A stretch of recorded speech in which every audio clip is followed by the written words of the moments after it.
Alors, on va reprendre ensuite tout ce qui est stratégie d'entreprise. Stratégie d'entreprise, alors il y a des choses que certains d'entre vous ont vues déjà, hein, mais je me suis aperçue qu'en fait, ce n'était pas inutile de les revoir, parce que parfois, ça avait beau être vu, c'était un petit peu flou. Donc, il y a par exemple le cycle de vie du produit. Vous avez déjà vu ça, le cycle de vie du produit, non? Oui, non? Oui. Bon, alors, le cycle de vie du produit, donc là, on en a un. On a en abscisse le temps et en ordonnée, on a les ventes. Ça, c'est un cycle du produit quand ça se passe comment? Quand ça se passe bien. Hein. Donc, le lancement du produit a lieu là, les ventes montent, mais parfois, ça se passe mal, les ventes retombent. Hein. Donc, ça, c'est un cycle du produit où ça se passe bien. Donc, les ventes montent, elles se développent. Phase de lancement, phase de développement, et puis là, on atteint un plafond, ce qu'on appelle la maturité. Pourquoi on atteint un plafond?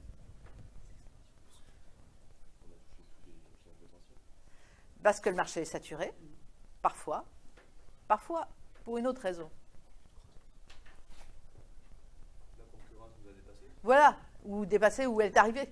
Hein. Parfois la concurrence, les concurrents ont vu que effectivement vous aviez trouver un segment de marché intéressant. Donc, généralement, quand on trouve quelque chose d'intéressant, il y en a d'autres qui s'en aperçoivent. Et donc, les concurrents sont arrivés. Et du coup, le marché, peut-être que le marché total est plus important, mais là, il faut commencer à le partager. Et donc, bon, alors ça peut être aussi que vous avez satisfait tous les besoins, tous les clients du segment. Ceci dit, bon, il y a aussi l'international. Ensuite, le monde est grand et en fait, parfois, il ne faut pas penser seulement qu'au niveau du marché national. Après, on voit qu'on arrive à un déclin. Pourquoi on arrive à un déclin? Donc les ventes baissent. On n'a pas assez innové, il faudrait, oui. Innover. Faudrait effectivement pousser le produit plus loin au niveau innovation. Donc peut-être que votre produit est devenu obsolète. Hein, donc le besoin a disparu. Peut-être qu'il y a trop de concurrence. Hein, il y a beaucoup de concurrence. Et puis certains concurrents sont meilleurs que vous. Donc, vous êtes dépassé par les concurrents. Donc, il y a plusieurs raisons qui peuvent faire qu'on arrive à un déclin. Alors, qu'est-ce que je voulais vous dire là-dessus?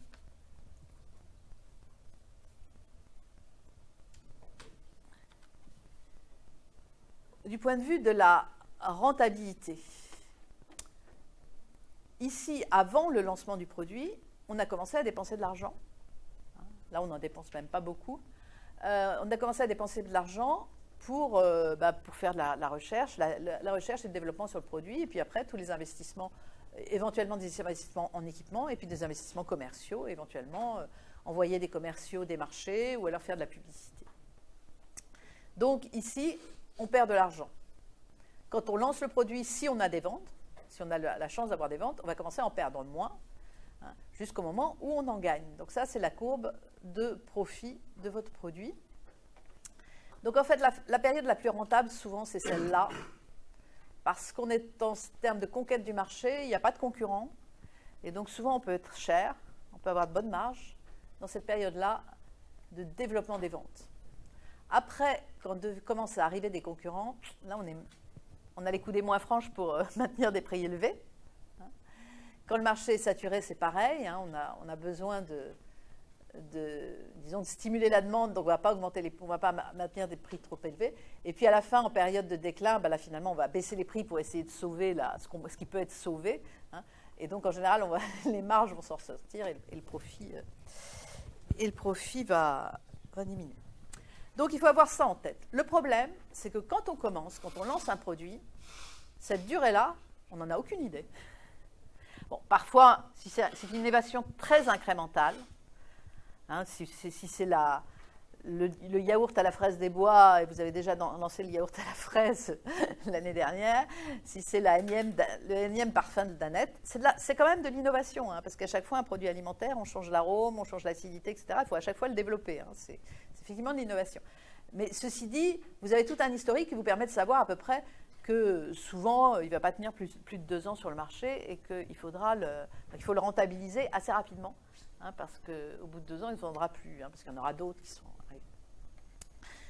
Donc, si c'est une innovation incrémentale, vous arriverez à estimer cette durée-là parce que toute l'expérience que vous avez en termes de lancement d'innovation légère vous le permet. Quand c'est une innovation plus, même sans être radicale, mais plus importante, eh bien, en fait, vous n'en savez rien. Donc, il faut bien voir qu'au début, on ne sait pas quelle est cette durée de cette durée-là. Et parfois, il y a des produits qui durent extrêmement longtemps. Je vais prendre un exemple. Le Caprice des dieux. C'est un des tout premiers fromages industriels qui n'était pas soit du fromage blanc, soit des fondus. Ça, il y en avait avant. Mais c'est le premier fromage industriel qui ressemble un peu à un fromage artisanal, en fait. Mais c'est un fromage industriel, c'est-à-dire très doux, très constant en qualité. Et ben, il a été créé en 1956. Donc, et je pense que c'est la société Bongrain, qui est maintenant Savencia, qui a créé ce fromage. Et je pense que quand ils l'ont lancé, je ne pense pas qu'ils imaginaient que ce serait une innovation qui durerait aussi longtemps. Donc, vous voyez qu'il y a des innovations en alimentaire qui peuvent être extrêmement rentables quand même, parce qu'effectivement, toute la R&D dans ce premier fromage industriel, elle a été amortie depuis longtemps. Donc voilà. Donc en fait, cette durée-là, le problème, c'est qu'on ne la connaît pas. Donc il faut savoir qu'un jour viendra, il risque d'y arriver un jour où on aura un déclin. Et comme on le sait, qu'est-ce qu'il faut faire? Qu'est-ce qu'il faut qu'elle fasse, l'entreprise? Qu'elle commence à penser aux produits suivants. Donc il va falloir renouveler les produits. Et il faut que chaque fois penser, quand on lance ce produit-là, oui, mais si c'est du produit qui va durer 2 ans, il faut qu'au bout de 6 mois, vous soyez déjà en train de travailler sur le suivant. Si c'est un produit qui dure 5 ans, au bout de 2 ans, il faut commencer à travailler sur le suivant pour à chaque fois donc avoir une courbe des ventes qui soit un peu lissée par le renouvellement des produits. Donc ça, c'est important aussi pour une start-up, parce que souvent une start-up, elle est focalisée sur un produit, et c'est légitime, il faut y mettre, généralement on est une toute petite équipe, il faut y mettre toute son énergie. Mais il faut quand même avoir qu'un jour, il va falloir penser à la suite. Parfois, on est plus convaincant, par exemple, face à des investisseurs, si on peut leur dire « Ouais, mais vous savez, en portefeuille, on ne va pas vous en parler, c'est encore très confidentiel, mais on a déjà pensé au produit suivant. » Oui. Après, ce type de courbe, ce n'est pas forcément une mauvaise chose. Si on prend Apple, c'est volontaire. Dès qu'ils font un produit, quand ils font l'iPhone 6, ils arrêtent la production de l'iPhone 5. La courbe, elle décroît. Oui, effectivement. Alors, il y a ce qu'on appelle l'obsolescence programmée aussi. C'est l'obsolescence programmée, c'est-à-dire qu'on élimine les anciens produits pour pouvoir en mettre un nouveau sur lequel on aura une meilleure marge. Et les automobiles, par exemple, en automobile, ils font très attention à ça. Il faut faire très attention qu'il y ait, et dans tous les produits d'électromécanique, on se débrouille pour qu'il y ait une panne à un certain moment, pour qu'il y ait plus d'investissement de renouvellement des produits. L'automobile, il y a une époque où ils renouvelaient les véhicules tous les 10-15 ans. Les gammes de véhicules étaient renouvelées toutes les 10-15 ans. Après, ça a été tous les 5 ans.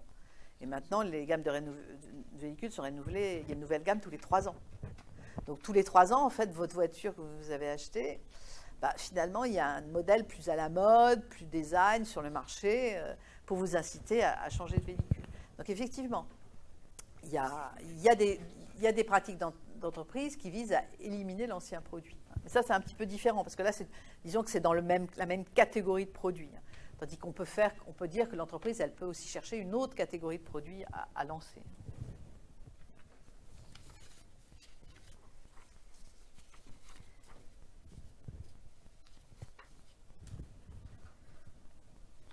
Alors, il y a des cas un peu atypiques.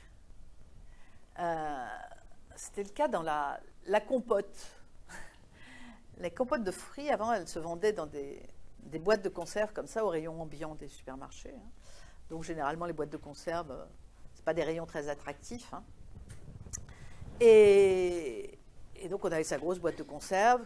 Quand on l'ouvrait, on se servait. Ensuite, on la remettait au frigidaire. On ne pouvait pas la refermer, c'était une boîte de conserve. Et un jour, il y a une société qui s'appelait Materne qui a eu l'idée de faire de la compote sous emballage plastique, comme ça, en portions individuelles. Donc c'était une jolie barquette blanche, comme ça, avec, je crois que c'est toujours en marché d'ailleurs, avec des portions. Donc on pouvait portionner sa dose de compote, et puis ils la mettent au rayon frais. C'est le même produit, en fait. Ils pourraient le mettre au rayon ambiant. mais on le met au rayon frais pour une raison d'attractivité consommateur. Il faut savoir que vous avez les mêmes, à peu près les jus d'orange, que les produits, les jus de fruits au rayon frais, beaucoup, pas tous, mais beaucoup pourraient aussi être en rayon ambiant, et ils seraient moins chers. Pourquoi? Parce que le rayon frais, en fait, on reste plus longtemps, c'est un rayon qui est joli, il est blanc, et puis ça évoque la fraîcheur, un rayon frais. Et donc le consommateur va être plus attiré par des produits en rayon frais, ils vont avoir une meilleure image, une image de fraîcheur, donc on pourra leur faire payer des produits plus chers. Donc c'est pour ça que le rayon frais est attractif pour les entreprises. Donc ils ont mis donc la compote en conserve, elle était devenue un produit, c'était fini la compote, plus personne n'en mangeait. C'était un produit vraiment en déclin.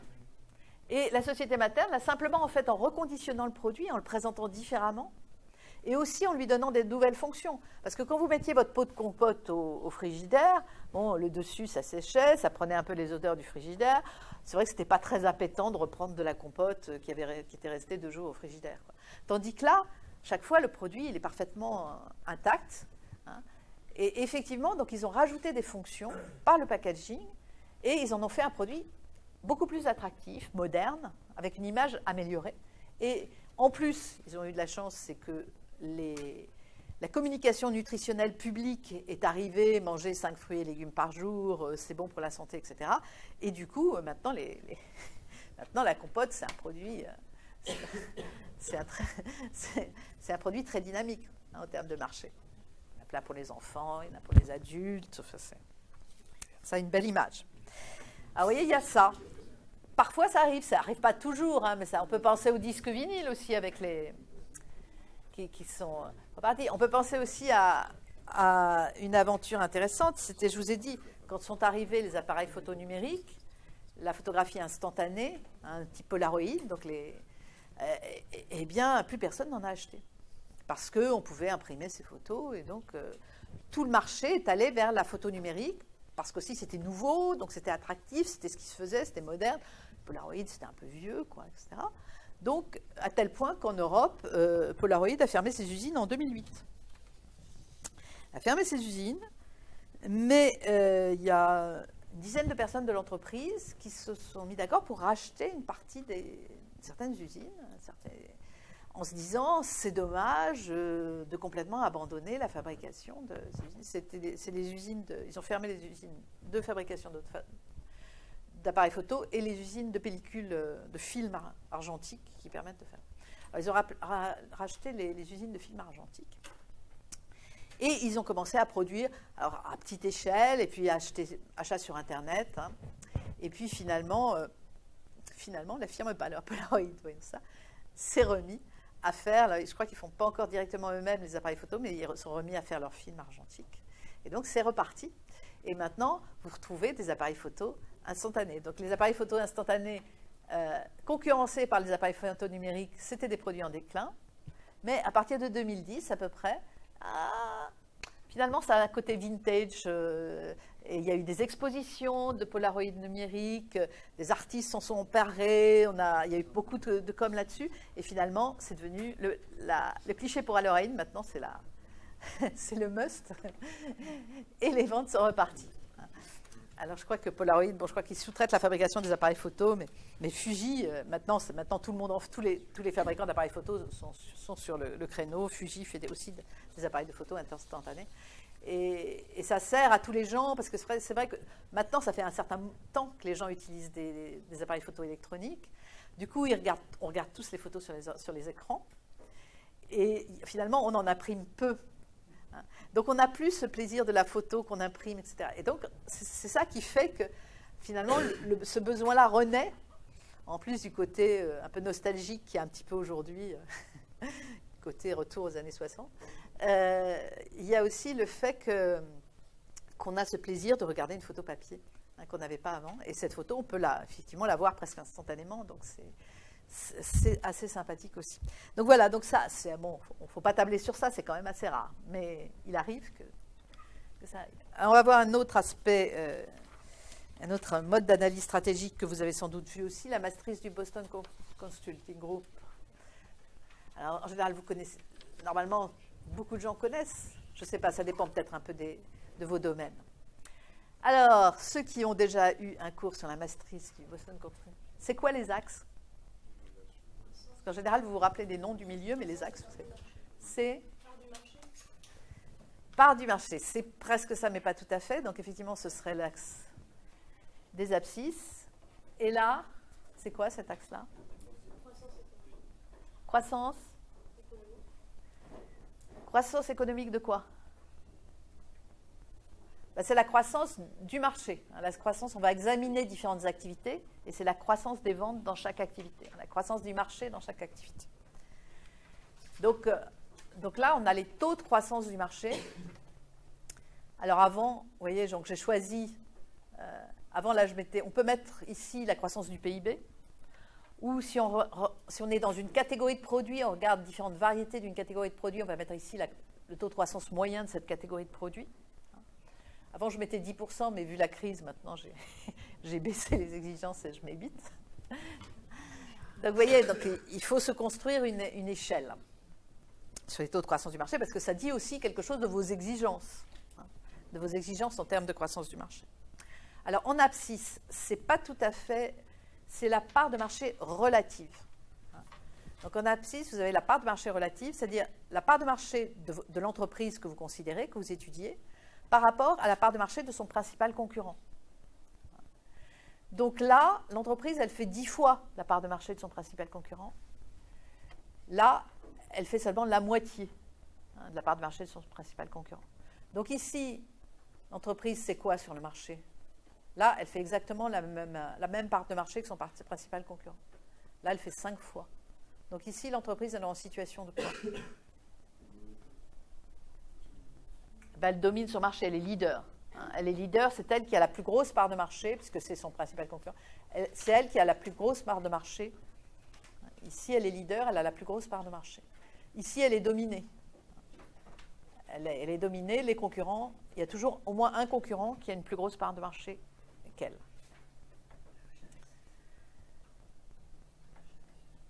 Alors, cet axe-là, qu'est-ce que j'ai mis après? Cet axe-là, ça va être un axe aussi de rentabilité des ressources financières. Ça va être un axe de rentabilité des ressources financières. Pourquoi?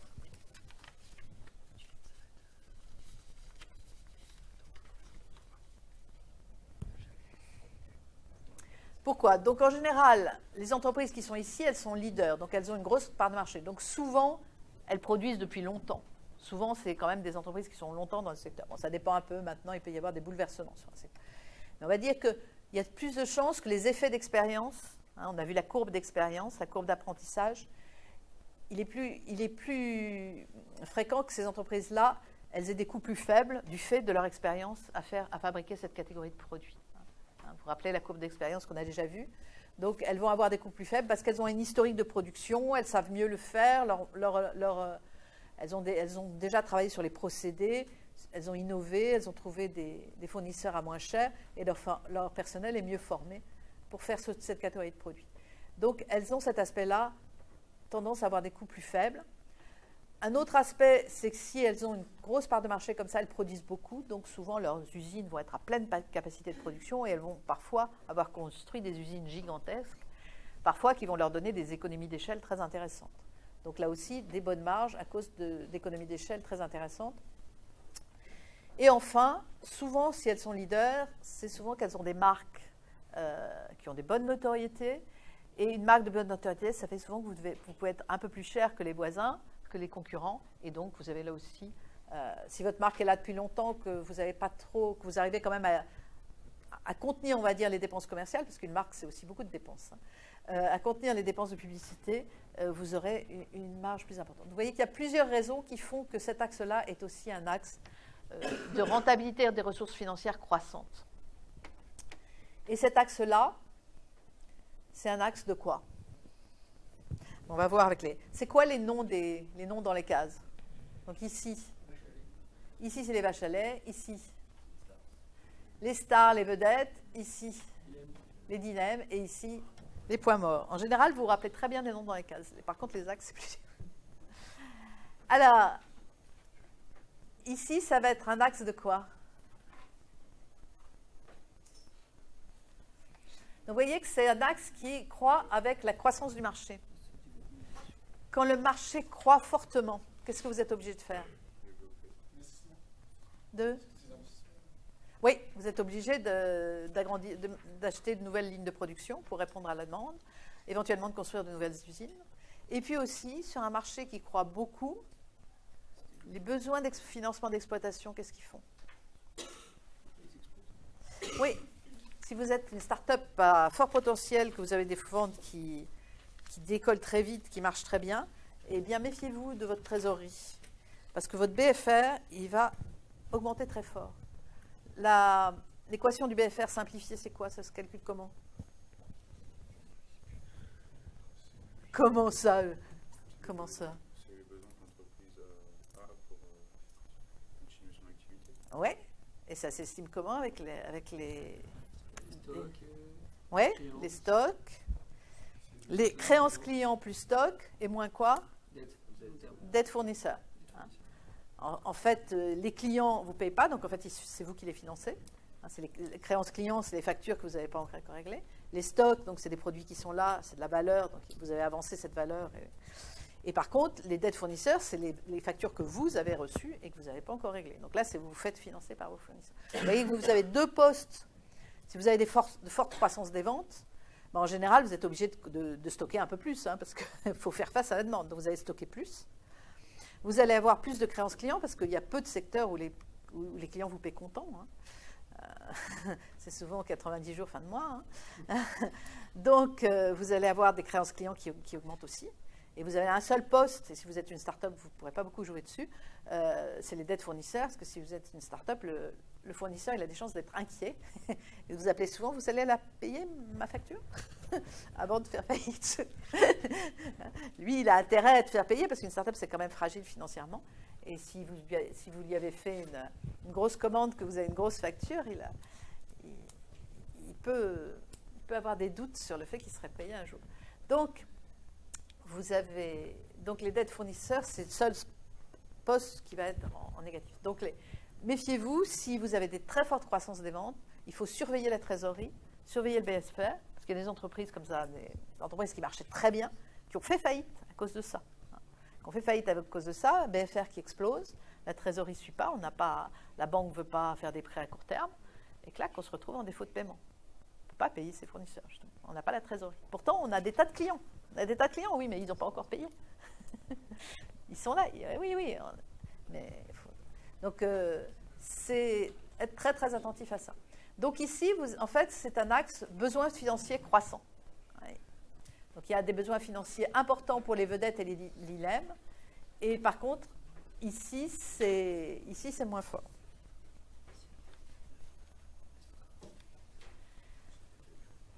Alors, je ne vais pas vous montrer ça. Les innovations, elles arrivent où? Elles arrivent dans quelle case, ces innovations? Là? En bas à gauche. Tout le monde est d'accord? Voilà, les innovations, elles vont arriver ici. Ça, c'est la chance. L'innovation qui arrive, c'est direct une croissance du marché à 2 chiffres. Ça, c'est un cas plus fréquent. On fait une innovation et puis on se demande est-ce que ça va marcher. Il y a un certain temps d'implantation sur le marché pendant lequel on prie. Donc, vedette, dilemme. Et en fait, ici, on peut se représenter, c'est le cycle de vie du produit. Une innovation arrive ici, mettons, tout se passe bien, là, le marché croît, donc elle devient une vedette. Et puis, peu à peu, le marché devient mature. Et donc là, en fait, le marché croît moins vite. Mais comme ça fait longtemps qu'on est là, les usines, les équipements sont amortis. Hein, donc, ça fait longtemps qu'on produit. Donc, les gros investissements sont amortis. Donc, là, on crache, c'est des activités qui crachent du cash flow, hein, qui sont très rentables. Mais il y a un jour où ils risquent de devenir un peu obsolètes, hein, et donc de devenir des poids morts qui sont plus rentables. Donc voilà. Donc qu'est-ce qu'on dit habituellement qu'il faut faire pour une entreprise avec toutes ces activités? Qu'est-ce qu'il faut qu'elle s'organise, une entreprise, quand elle regarde l'ensemble de ses activités?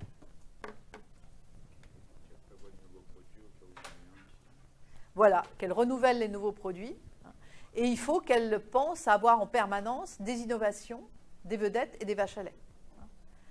Parce que là, c'est des activités qui sont très rentables. Donc, cette rentabilité, ça va vous permettre d'avoir du cash flow. Et vous allez l'utiliser à quoi?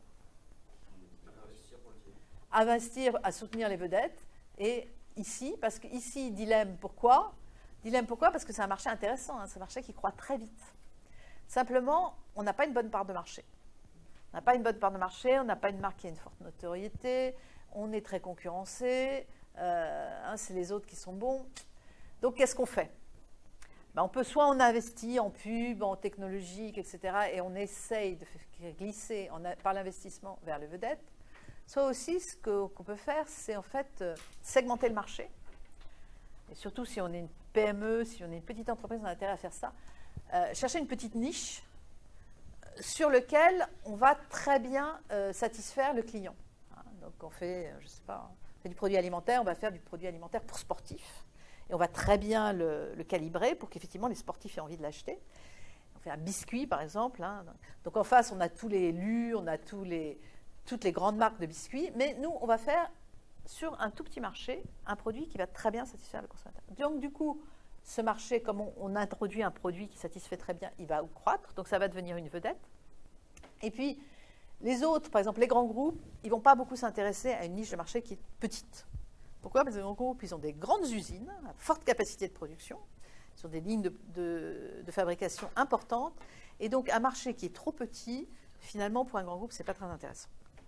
Parce que ça veut dire faire une ligne de fabrication aux petites séries, etc.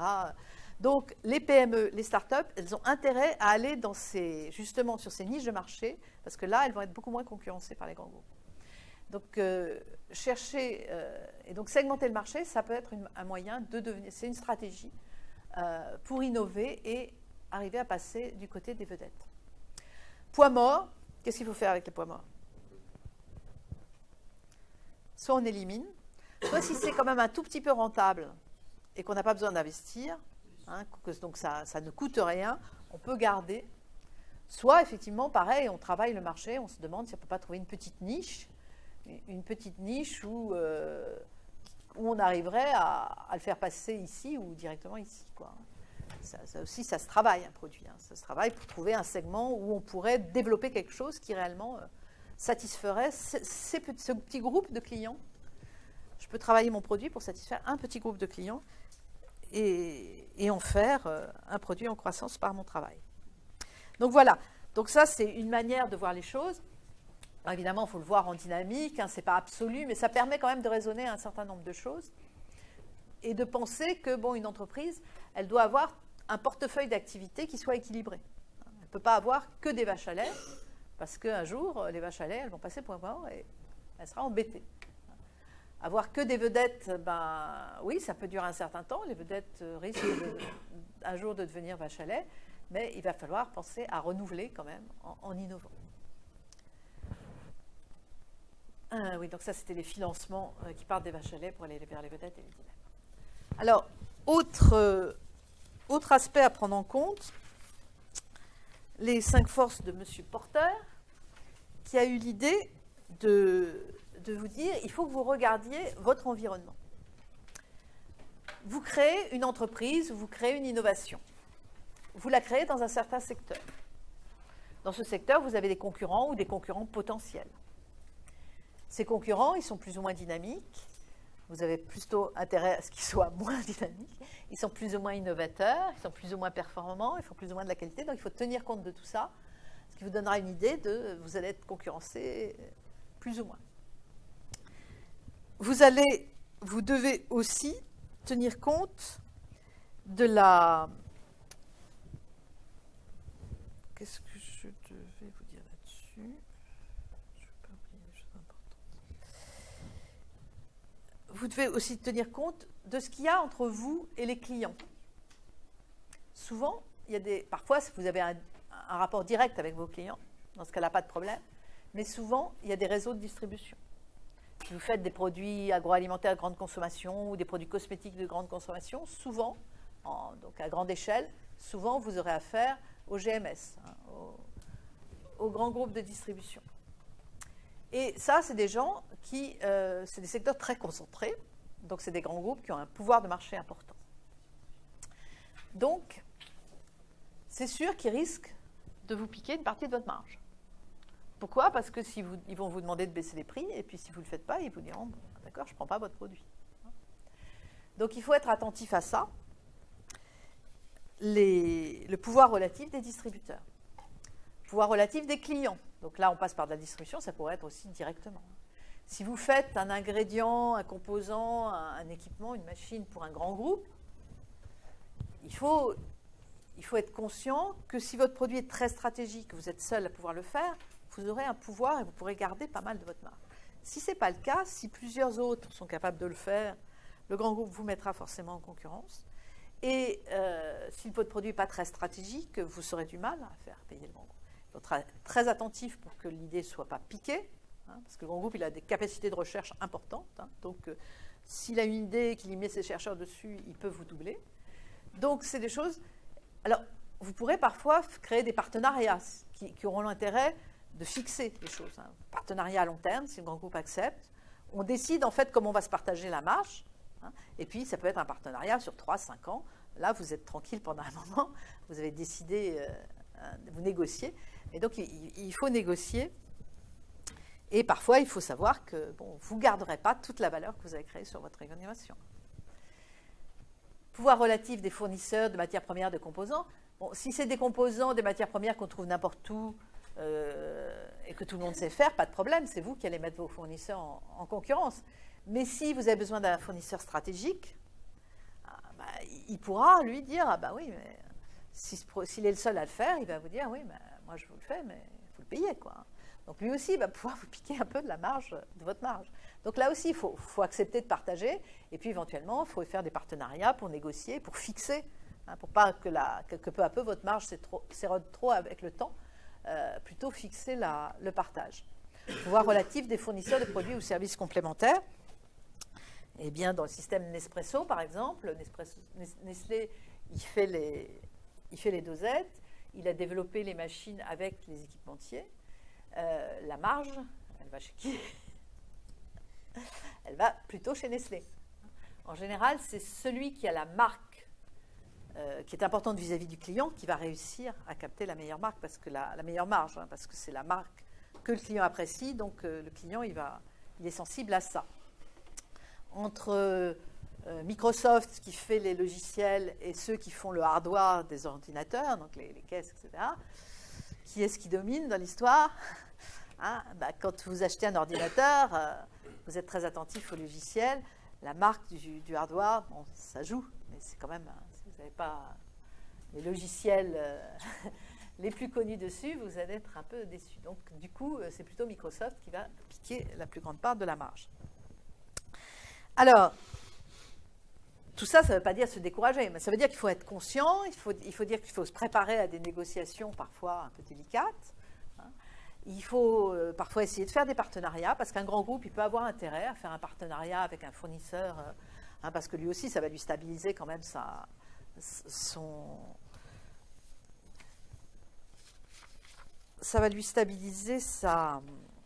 ses fournitures.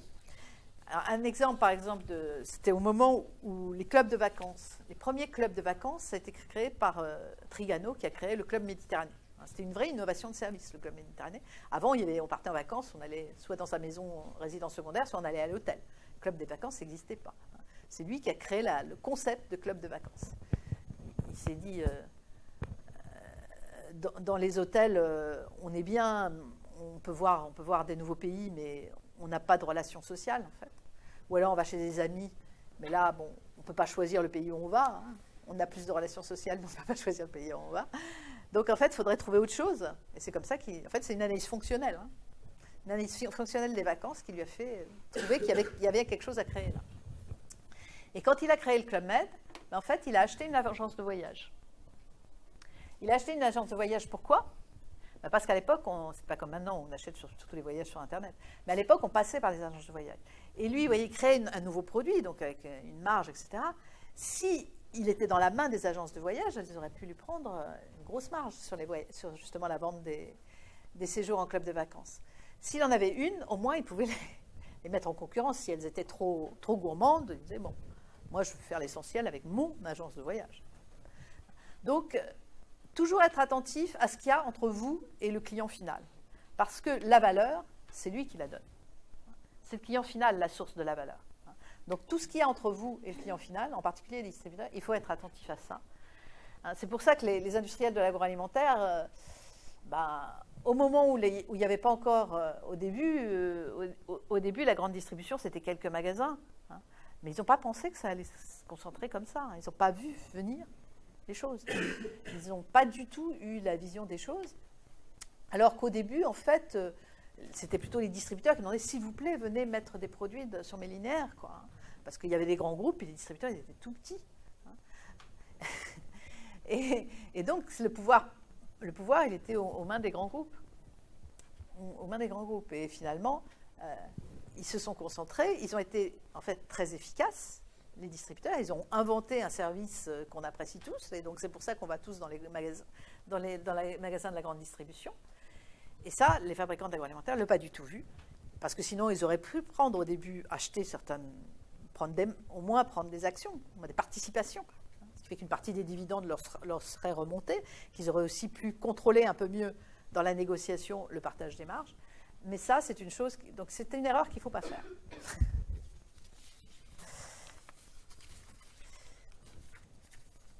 Ils ne pensaient pas du tout que les gens allaient se mettre à conduire pour faire leurs courses. Ils n'ont pas du tout vu la transformation à venir des modes de vie.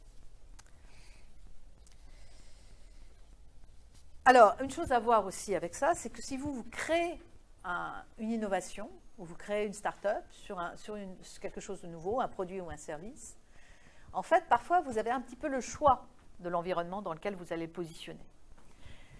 Ça dépend, mais parfois, on a un petit peu. Mettons que vous ayez trouvé un ingrédient alimentaire qui a un effet bénéfique, nutritionnel, qui soit bien. Parfois, ça se fait ça en allant chercher dans la pharmacopée chinoise ou en allant chercher dans la flore d'Amérique du Sud. Et parfois, on trouve comme ça, on peut extraire de plantes des ingrédients qui ont une activité intéressante. Voilà. Alors là, vous pouvez choisir. Soit avec ce produit, vous faites un complément alimentaire. Vous le vendez à la grande distribution. Là, surtout si vous êtes une start-up, il va falloir... La grande distribution prend quand même des produits de PME et de start-up parce que ça lui permet de concurrencer les grands groupes. Face aux grands groupes, elle est quand même... il y a la marque. Donc la grande distribution, si elle n'a pas du Coca-Cola et des yaourts Danone, les clients vont partir chez le concurrent. Donc la marque donne un pouvoir aux grands groupes du fait de leur marque. Les grands distributeurs, ils ne peuvent pas... Ils ont ici, je crois, déréférencer Danone. Mais c'est quand même... c'est difficile, ils risquent de perdre leurs clients. Donc, ils aiment bien avoir des PME pour faire concurrence.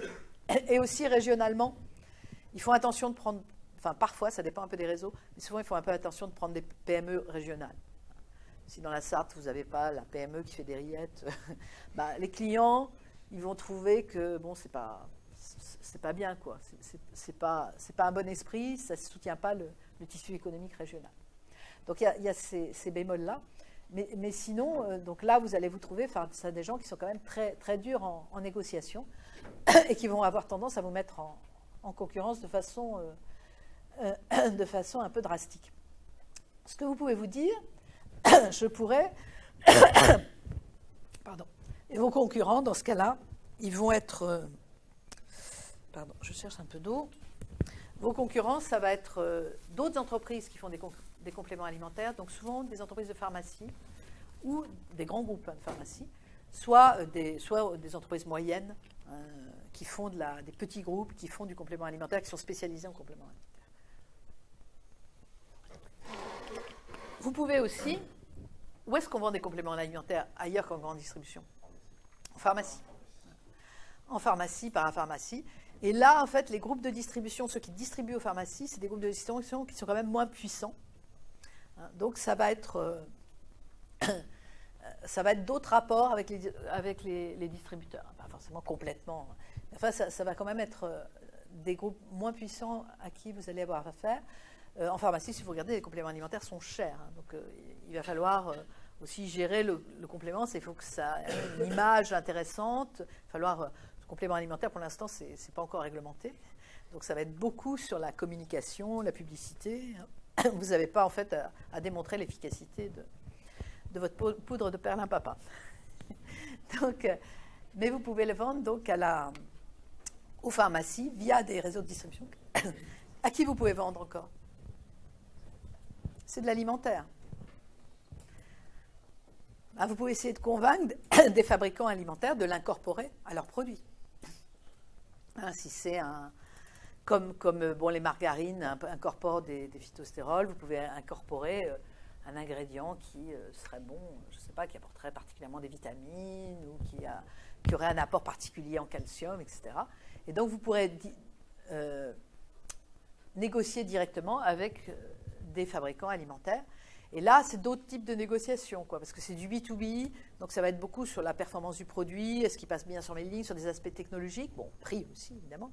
Si vous faites face à des PME qui n'ont pas beaucoup de cash flow, forcément, il ne faudra pas être trop cher, mais si vous faites face à des grands groupes, peut-être qu'ils seront plus rentables, etc. Donc, ça se négocie, mais ça peut être moins dur que d'aller tout de suite sur les linéaires de la grande distribution. Donc, vous voyez, sur plein de produits comme ça, en fait, vous avez plusieurs manières de les... Alors, effectivement, si vous allez sur les linéaires de la grande distribution, c'est que vous pensez que vous allez distribuer à très grande échelle. Donc, il faut jouer sur le volume. Vous pourrez avoir des marges unitaires très faibles sur chaque produit, mais en espérant avoir un grand volume de vente. Si vous vendez à quelques fabricants de l'agroalimentaire qui voudront plutôt, si c'est un ingrédient qu'ils pourraient afficher, par exemple, sur leur emballage, là, ils voudront avoir des contrats d'exclusivité. Mais du coup, ils pourront le prendre plus cher si vous leur donnez l'exclusivité. Donc, vous pourrez négocier ce genre de choses. Et dans ce cas-là, ce ne sera pas du volume. Ce sera un volume plus restreint. Donc, en pharmacie aussi, quand même, le volume est plus restreint, mais la marge unitaire va être plus forte. Donc, vous voyez qu'à chaque fois, vous pourrez, suivant la manière de positionner votre innovation, vous allez choisir un petit peu dans quel environnement vous allez vous poser. Autre aspect,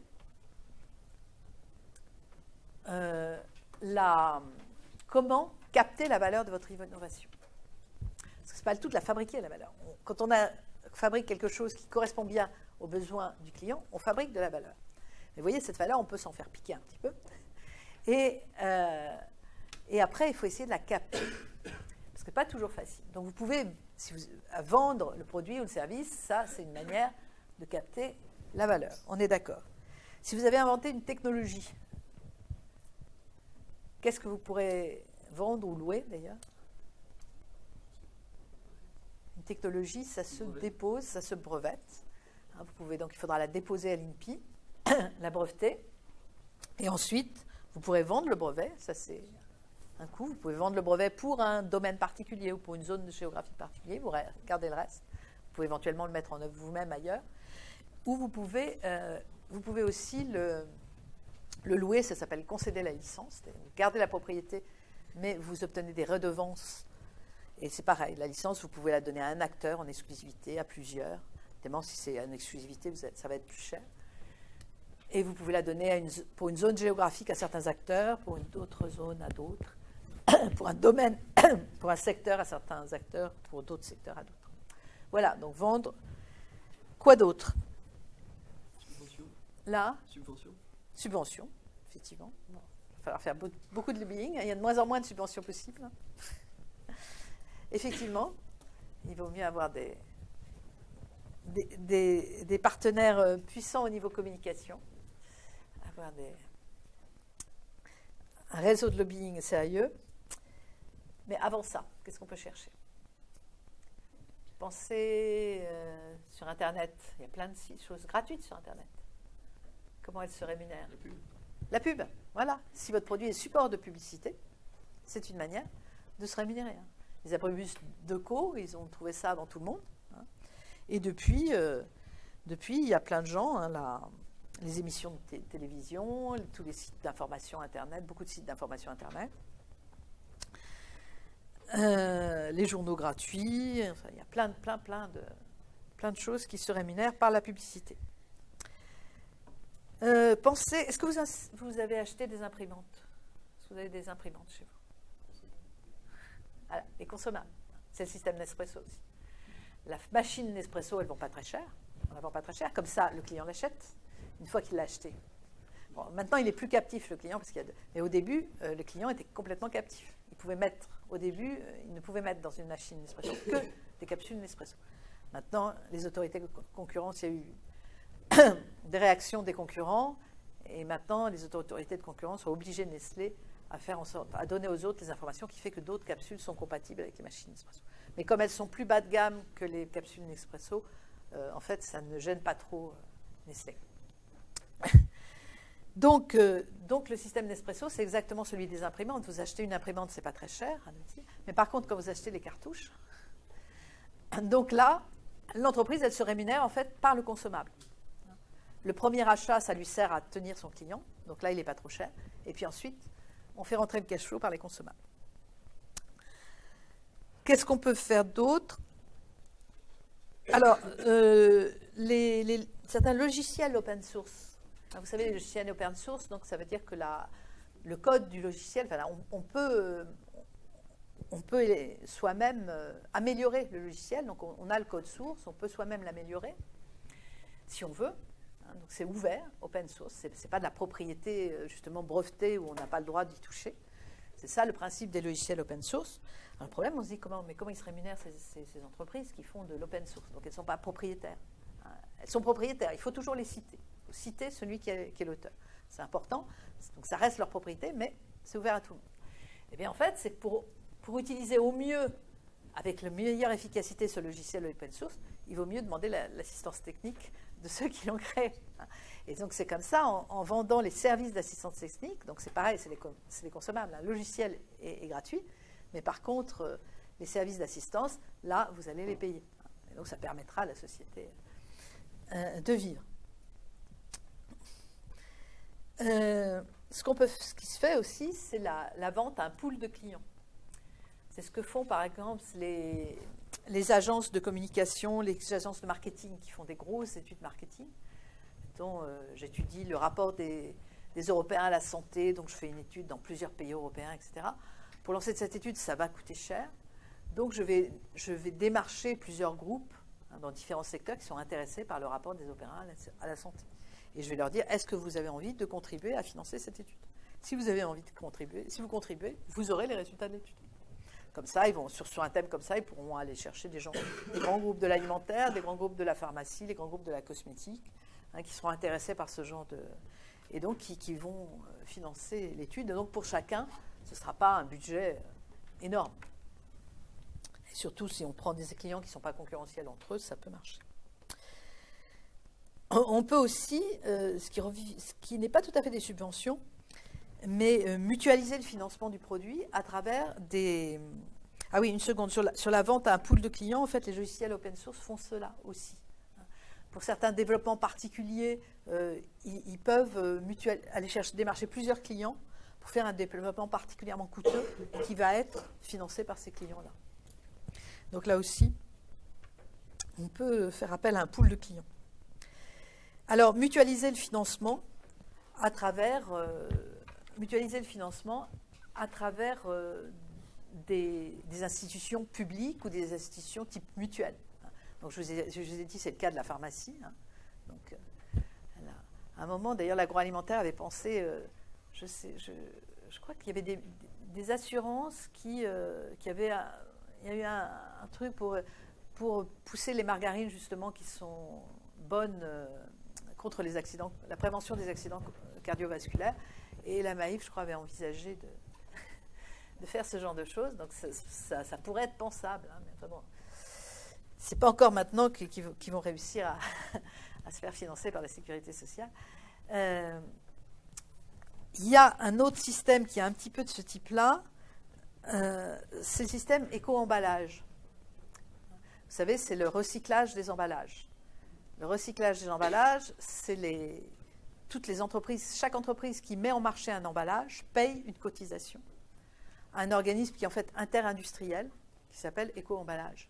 Donc qui collecte toutes ces cotisations de tous ceux, donc en fonction du nombre d'emballages qu'ils mettent en groupe. Donc les grands groupes sont extrêmement contributeurs. Les grands groupes de la pharmacie, de la cosmétique, de l'agroalimentaire mettent de l'argent et ça représente des sommes très fortes.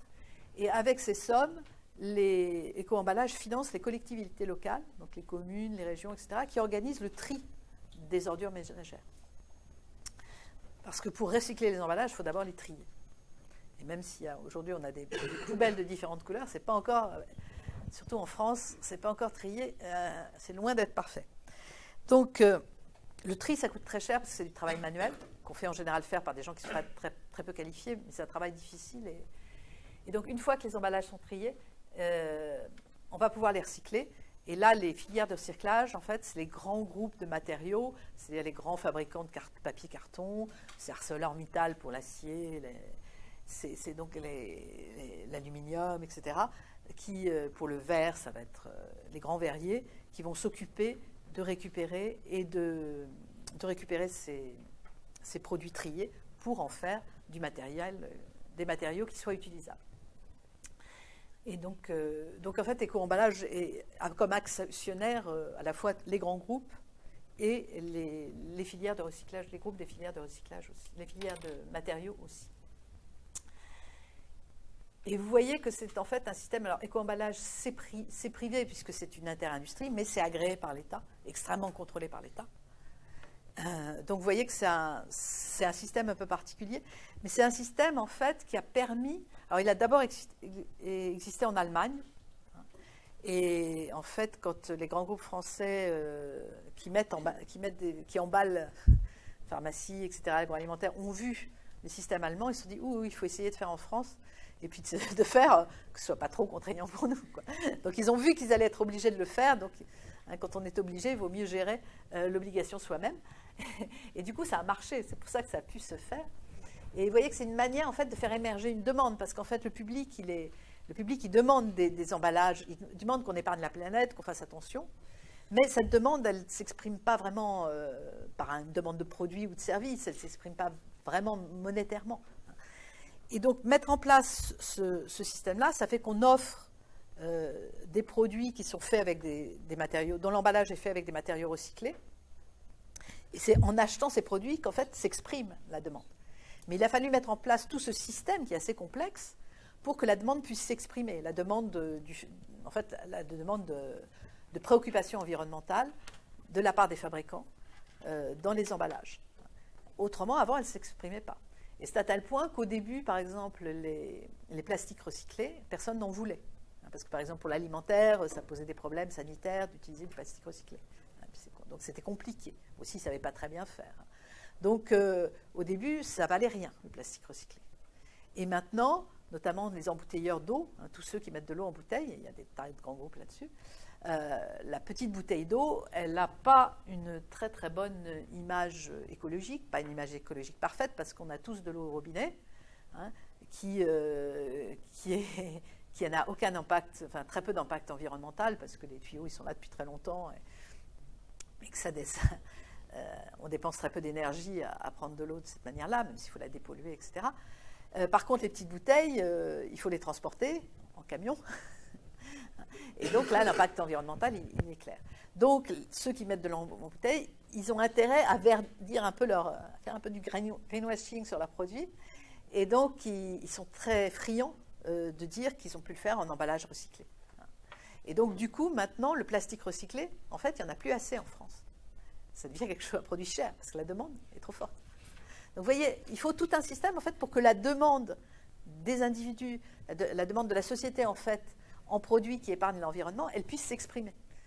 Au départ, elle ne s'exprimait pas tant qu'on n'a pas mis en place ce système pour qu'il puisse y avoir il fallait qu'il puisse y avoir du plastique recyclé pour que les gens puissent demander que les... Donc vous voyez que parfois il faut que le public et le privé s'organisent et mettent en place un système assez complexe pour qu'il puisse y avoir une offre et ensuite une demande. Alors dernière manière de capter la valeur, si vous êtes une biotech par exemple, vous avez travaillé avec une substance, vous avez commencé à l'expérimenter chez l'animal, vous avez étudié son métabolisme in vitro, peut-être commencer un petit peu des petits essais, mais très prudents chez l'homme, et vous allez, des premières phases 1 chez l'homme, ça se fait, mais c'est très coûteux déjà. Et donc là, vous allez commencer à vous allez vous faire acheter par un grand groupe qui, lui, fera les études cliniques. Ou alors, si vous êtes un chef d'entreprise courageux, vous irez en bourse. Donc vous irez vous introduire en bourse et vous vous ferez financer là par le public qui achètera et par des financeurs aussi, parce qu'en bourse, il y a aussi des gros investisseurs qui achèteront vos actions, ce qui vous donnera de l'argent pour continuer. Alors parfois, des entreprises qui entrent en bourse ont des capitaux propres négatifs. Négatifs parce qu'en fait, elles n'ont fait que, des biotech, elles n'ont fait que perdre de l'argent, elles n'ont jamais rien vendu depuis des années, quoi. Elles font seulement de la recherche sur leurs produits. Et pourtant, il y a des gens pour investir dedans, parce qu'ils pensent que l'équipe est bonne et que le produit sera bon. Donc, c'est possible. Mais ça, donc, c'est aussi une manière de capter de la valeur, puisque l'entreprise, elle prend une valeur. En bourse, après, elle a un cours, elle a une valeur, en espérant que le cours continue à monter, que tout se passe bien, que les études cliniques soient positives, parce que c'est là qu'il n'y ait pas d'effets secondaires négatifs qui apparaissent. Voilà, je vais peut-être faire quand même une petite pause. Donc on fait une pause un quart d'heure, ça vous va? On se retrouve à moins le quart.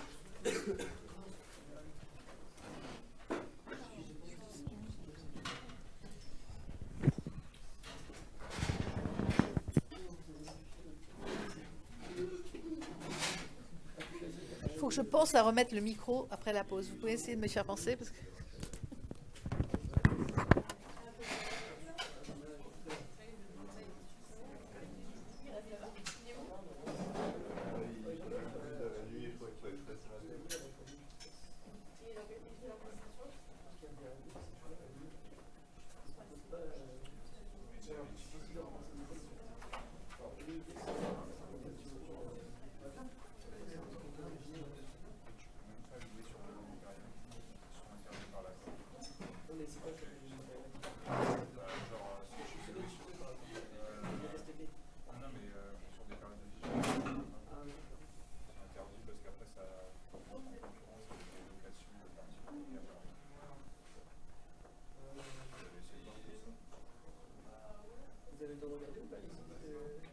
J'ai vu les idées de Superamap là. Ah, c'est pas nous ça, c'est Superamap, non, c'est pas là. Non, c'est pas une AMAP. T'as pas envoyé? Ah bah. Non, mais il y a un peu d'idée quand même. Ouais, un peu d'idée, mais si on l'a pas eu hier, c'était déjà. Elle est excellente, hein. Moi, elle me va très bien. C'est bon? Oui. Il faudra penser aux aspects logistiques. Bah, c'est ça, c'est ce que je vais faire en fait, c'est le problème. Ouais. Il faut penser les problèmes de livraison, comment faire, c'est là où vont être les coûts, quoi. Mais pour avoir été adhérente à une AMAP à une époque, il y a un petit peu de massification, il n'y aurait pas, parce que quand on se retrouve avec 3 poireaux et 4 personnes à nourrir, on achète ailleurs, quoi. Du coup, on est obligé de compléter, c'est pas génial. C'est plus du militantisme là-bas. Enfin, je trouve ça un peu. Oui, c'est vrai, mais c'est bien parce que ça révèle quand même une demande. Oui. Les gens, ils veulent. Même le bio, là, en ce moment, c'est dans l'agroalimentaire, c'est la croissance la plus forte.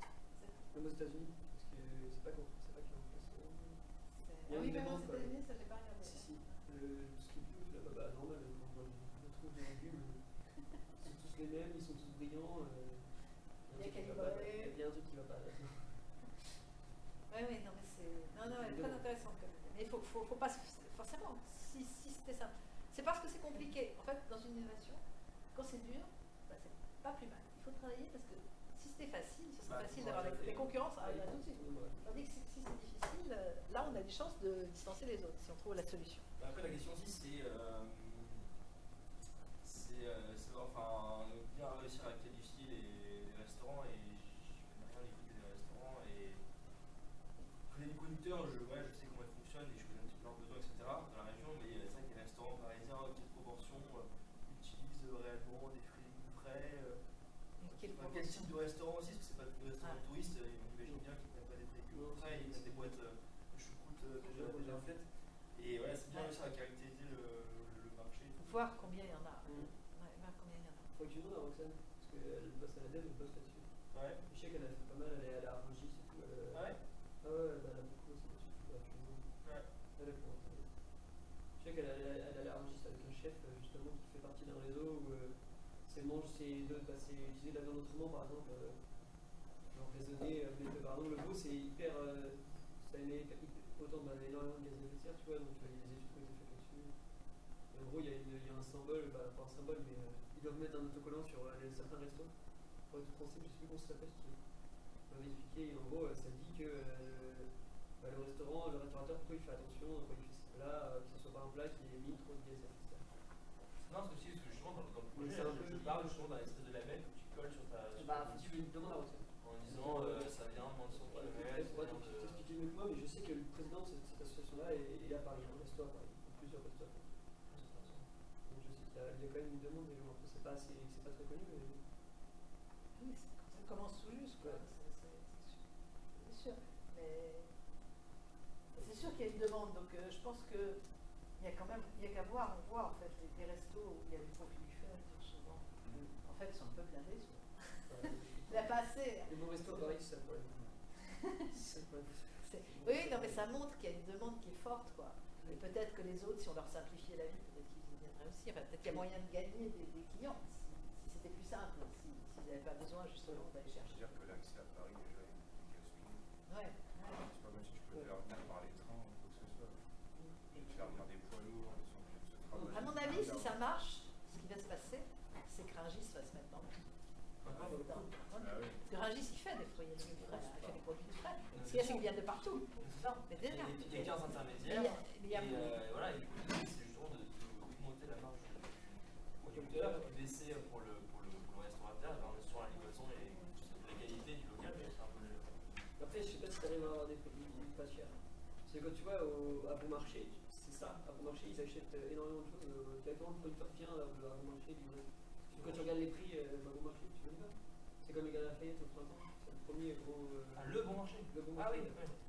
Et en gros, bah, il fonctionne comme ça. Mais c'est différent, parce que c'est Ah ouais, mais c'est vrai. le principe, c'est du bio. Ils vendent énormément de bio, des mecs qui font du Ouais, mais c'est des épiceries très très fines, c'est des marchés de niche, ils sortent de la petite trappe du tout machin, truc brossé, allumé. Ouais, mais tu vois, c'est ça. C'est encore un un endroit à autre Paris où peut-être il y a des Ah oui. producteurs qui viennent directement du. Je sais qu'il y a des producteurs de fromage, par exemple, ils viennent tous les matins ou ils le font 3 fois par semaine. Ouais, c'est une bonne idée.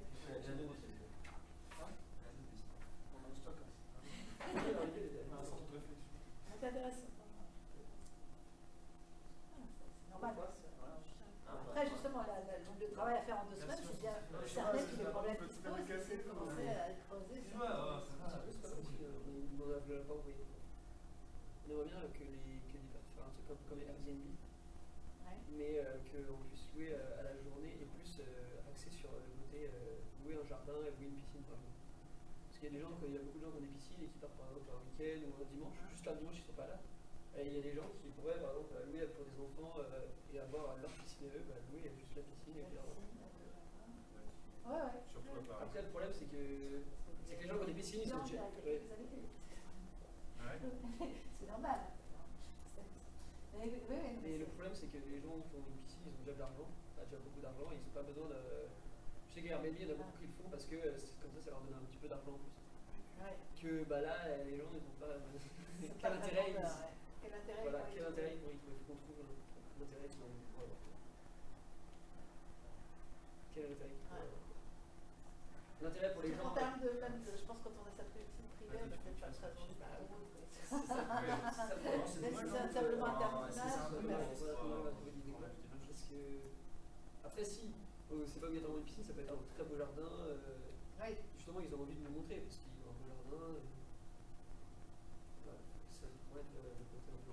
Essayer de montrer ce qu'ils choisissent. Les gens ils aiment bien, ils sont fiers d'avoir un beau jardin, d'avoir passé du temps et.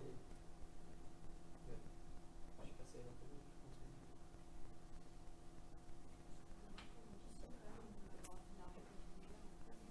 Oui, c'est ce que je disais, le problème c'est qu'à Paris les gens qui ont une piscine, c'est qu'ils sont déjà bien vus. Oui.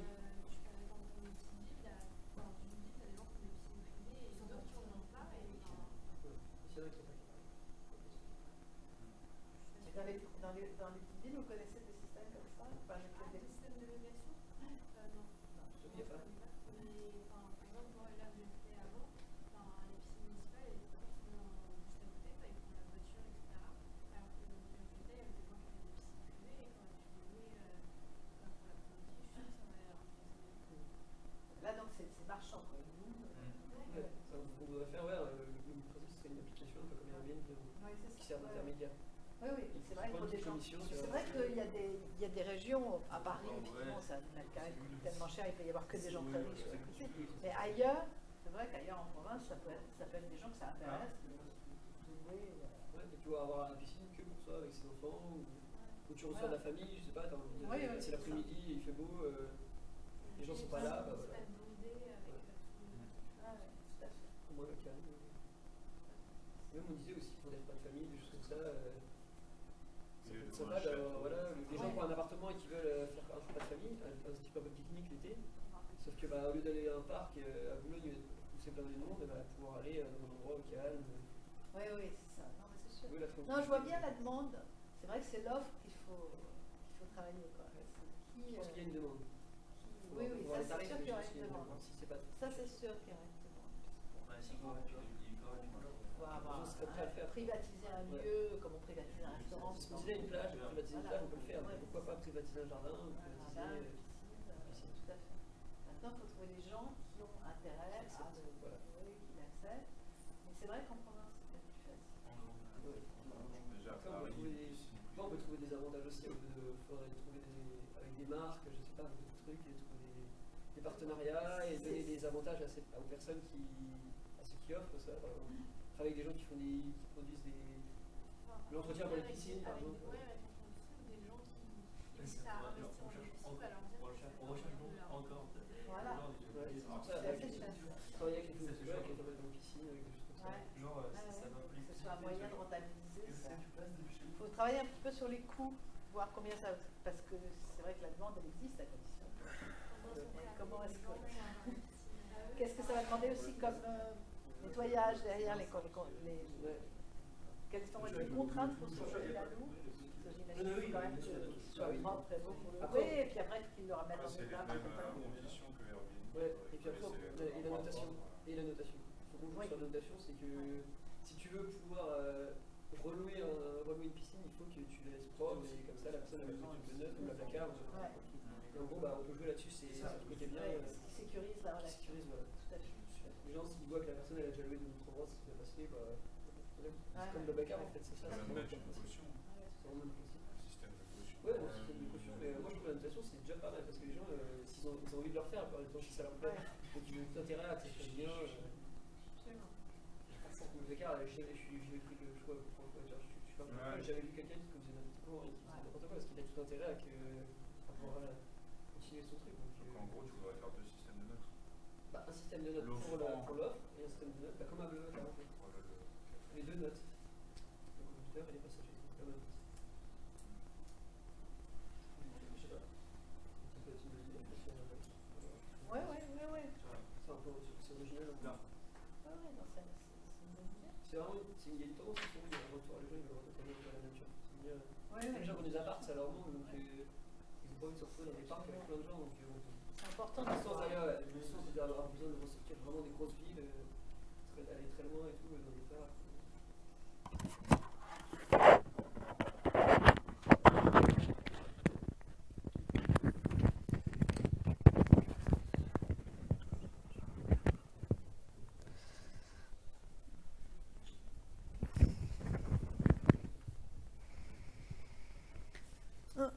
J'ai avoir du mal à les avoir, à moins le cas. Moi j'ai 43, je sais pas quelle heure vous avez.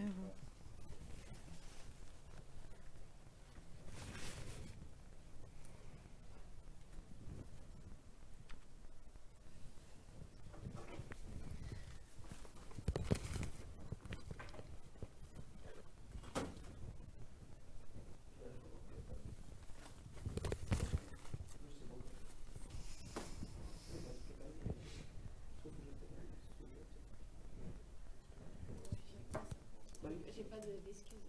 T'as l'appart aussi, ouais. T'as quoi pour Paris? Moi j'ai une soirée, j'ai un peu de kiffé soirée. Tu vas venir avec moi? Ouais, mais ils sont pas mal.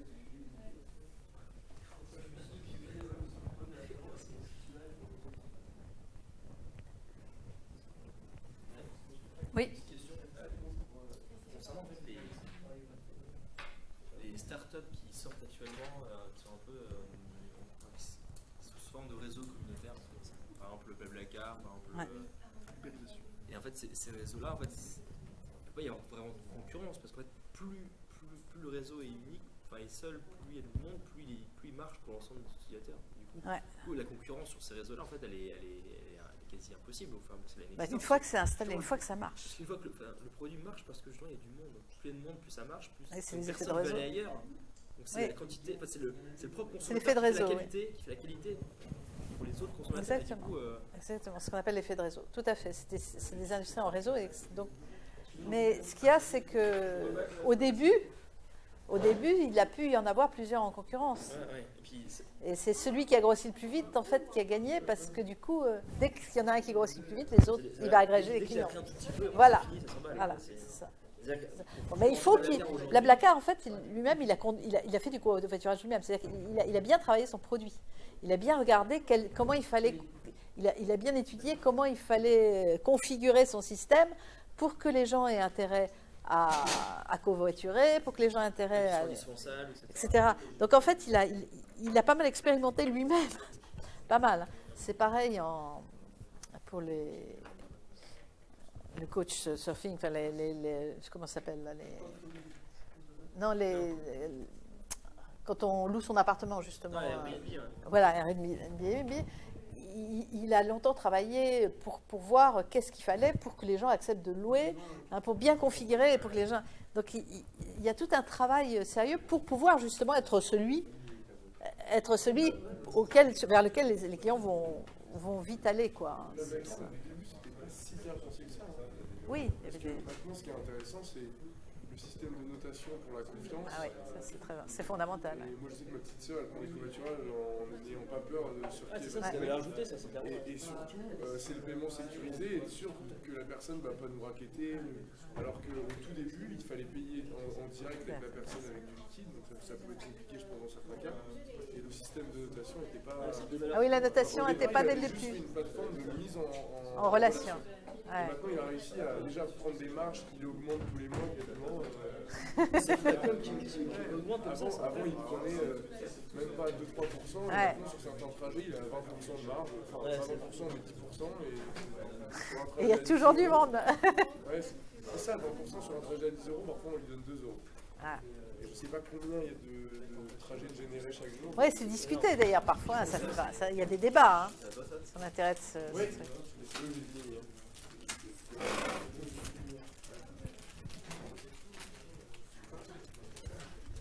Oui, non, mais ça c'est normal. Au début, forcément, un produit, un service, il n'est pas parfait dès le début, quoi. Après, on voit les inconvénients. Et 6, 2, 8, 10. Il a manqué une encore.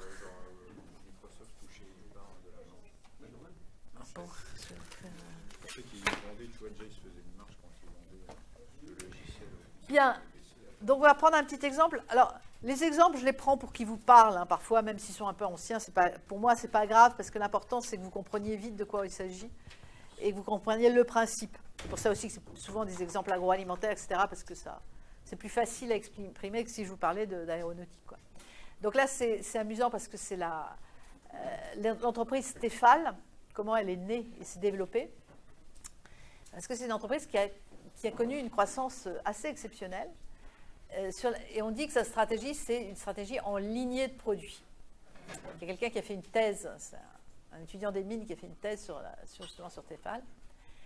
Et donc, au départ, c'était un pêcheur, un ingénieur pêcheur, et donc qui a découvert le polytétrafluoréthylène et qui s'est aperçu qu'on pouvait le faire adhérer à... Enfin, la molécule existait déjà, elle était utilisée à autre chose. Et il a déposé des brevets pour le mettre sur des ustensiles culinaires. Et au début, il met ça sur des ustensiles... Alors d'abord pour l'utiliser lui-même, puis ensuite il se dit, je vais le breveter, et puis je vais essayer... Alors au début, il pensait le faire vendre par les fabricants le faire vendre par les fabricants d'ustensiles ménagers. Mais ceux-là n'ont pas du tout vu l'intérêt. Donc il mettait donc un revêtement à base de polytétrafluoréthylène, Teflon c'est le nom commercial, sur des ustensiles ménagers. Et donc il pensait vendre ça à des fabricants d'articles ménagers, mais il faut dire que c'était l'époque où on rétamait les poêles. Donc les vieilles poêles cabossées, il y avait des gens spécialisés pour taper dessus et les rendre plates, donc on gardait les ustensiles ménagers et qu'on se passait de génération en génération. Donc l'idée d'innovation dans ce domaine, les fabricants, ils n'y croyaient pas du tout, quoi, en fait. Ensuite, il y a eu tout de suite des craintes en disant mais ça va empoisonner, parce que là on est dans l'alimentaire, donc forcément dans l'alimentaire c'est sensible du point de vue de la toxicité, et il y a toujours eu des craintes que ça dégage des gaz toxiques. D'ailleurs le téflon, il l'a toujours amélioré en fait, mais il y a toujours eu des problèmes sur le téflon parce que ça se raye, ça s'abîme, bon, il a quand même eu l'accord donc il y a eu des études de fait sur la nocivité éventuelle, il était obligé de faire des études pour prouver que ce n'était pas nocif, et il a eu l'accord de la répression des fraudes. Donc il a cherché à vendre sa licence, mais les fabricants d'appareils ménagers n'ont pas vu l'intérêt, et donc il s'est mis à fabriquer lui-même quelques poêles recouvertes de téflon. Donc voilà comment il accroche son téflon, donc il faut attaquer d'abord le métal, pour mettre sa couche de téflon. Alors d'abord, il fait du repoussage, c'est-à-dire que c'est des disques de tôle comme ça. Donc il faut planer la tôle, d'abord qu'elle soit bien plate, et puis ensuite on fait du couchage autour. Donc c'est une technologie qui vous permet uniquement de faire des choses rondes. Le repoussage vous permet uniquement de faire des ustensiles ronds. Et le revêtement, donc le téflon, il a des défauts. Alors là, il y a les différentes années et puis l'évolution de cette technologie. Donc tout le temps, il a amélioré, modifié les abats d'acide, amélioré le téflon en permanence. Ça, c'est des améliorations du téflon, différentes améliorations du téflon qu'il a fait. Rayonner les fronts de ses ustensiles, passer à l'émaillage des ustensiles pour pouvoir faire des ustensiles de différentes couleurs. Donc, il est passé à des moules, une gamme de moules. Donc tout ça, c'est différentes améliorations du téflon. Il est passé à l'inox aussi, il a fait des sérigraphies. Donc acquérir toujours continuer le même téflon, mais développer de plus en plus. Et puis à un moment, il est passé à l'emboutissage. L'emboutissage, là, c'est une forme qui tombe sur la tôle et qui lui donne une forme. Donc ce qui permet enfin de faire des moules qui soient ronds, qui soient plus seulement ronds, mais qui soient ovales ou carrés. Donc il élargit ses compétences en moule. Et ensuite, il va passer aux appareils électriques. Jusque-là, il faisait juste des ustensiles. Donc il passe aux appareils électriques. Et donc, il est obligé de former tous ses commerciaux, d'ailleurs, parce que vendre des appareils électriques, c'est pas tout à fait pareil que de vendre des... Et dans les années 70, il va commencer à faire les appareils, à faire de la cuisine, les appareils ce qu'il appelle les repas, la ligne des repas conviviaux, c'est-à-dire on fait la cuisine sur la table. Donc le premier, c'est les appareils électriques. Alors le premier, d'ailleurs, était un gros flop parce qu'en fait, il avait pris le quart de raclette. Il avait fait le système des appareils à raclette qu'il y a dans les restaurants de haute montagne. On a le quart de raclette et on le racle comme ça. Il a pu en vendre quelques-uns en Savoie, mais sinon, aucun consommateur ailleurs n'a voulu se trimballer avec son quart de raclette du marché. Donc il a été obligé de le transformer en faisant les coupelles amovibles qu'on connaît maintenant. Ensuite, donc, il a décliné crêpes parties, super fondues, brochettes grill. Donc il a décliné tout ça. Vous voyez une déclinaison extrêmement importante avec les wok maintenant, les pierrades, etc. Un échec quand même sur le croque-burger qui n'a pas bien marché. Mais donc c'est ce qu'on appelle s'appuyer sur ses compétences et puis développer tout ce qu'on peut. En fait, lui, il a tout de suite pensé aux autres produits, développer, étendre sa gamme au maximum. Et donc partir de ses compétences, aller en chercher de temps en temps des complémentaires, mais toujours approfondir en fait. Il a toujours amélioré le téflon en permanence. Et en fait, c'est une entreprise qui, avec tout ça, a connu une croissance vraiment exceptionnelle. Et ce qu'on peut dire, c'est qu'il a aussi très bien senti l'évolution des modes de vie, parce que les femmes ont toujours travaillé, mais jusqu'aux années 65, c'était pas du travail salarié en fait. C'était les femmes travaillaient, les épouses d'agriculteurs ou les épouses d'artisans ou les épouses de commerçants, elles étaient à la caisse. Donc elles travaillaient, mais toujours en fait dans la famille. Et à partir du moment où elles ont commencé à faire du travail salarié, bah là, le temps de passer à la cuisine, ça commence à être une contrainte forte. Et donc, en tout cas pour les week-ends, ce qu'il offre là, c'est aussi un moyen c'est aussi très séduisant pour toutes les femmes qui n'ont pas envie qui ont des enfants, qui sont obligées de cuisiner, mais qui ont envie aussi le week-end de ne pas y passer trop de temps. Donc c'est aussi une façon de faire de la cuisine de façon rapide. Et on peut dire que là, il s'est très bien adapté parce qu'il a fait un produit qui collait très bien à l'évolution des modes de vie, à l'évolution des mentalités, des modes de vie, alors qu'avant, on passait son temps dans sa cuisine, face aux cuisinières, c'était normal, quoi. Ça faisait partie des normes même. Hein. C'était pas c'est faire autre chose, presque. Donc on voit qu'il a très bien utilisé. Et finalement, in fine, en 85, il s'est dit, bon, j'ai investi tout ce qui est cuisson, je fais des tas de choses dans la cuisson. Qu'est-ce que je pourrais faire d'autre? Et il est passé au pesage domestique. Donc il a fait d'abord des balances de cuisine, et puis ensuite du pesage des balances pour les êtres humains, des balances de salle de bain. Il a acheté un brevet qui était le plus avancé en matière de pesée, qui permettait une pesée extrêmement précise. Il a travaillé quand même 5 ans dessus, collaboration, et il est devenu le leader français puis européen du pesage domestique. Et donc, in fine, il s'est fait racheter par Seb. Et en fait, sûrement par son activité, mais surtout pour son modèle de savoir innover, quoi. Et d'ailleurs, du coup, Seb est devenu beaucoup plus innovateur parce qu'en fait, il a acheté cette filiale qui manifestement avait quelque chose de savoir développer des innovations. Et en fait, une grande partie, d'une part, c'est de savoir approfondir, être toujours le meilleur sur sa technologie de base, sur le cœur de son activité. La technologie correspond au cœur de son activité. Et c'est aussi d'être extrêmement attentif aux clients.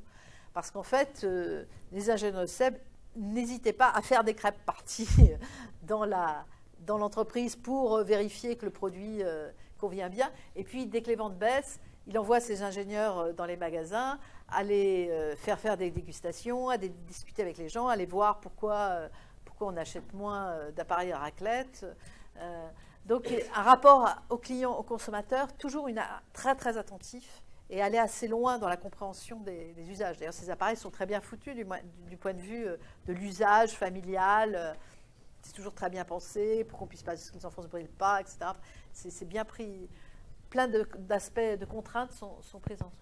Voilà, donc c'est pour vous montrer une stratégie aussi qui consiste à gérer les apprentissages, à la fois les apprentissages technologiques et les apprentissages rapport aux clients.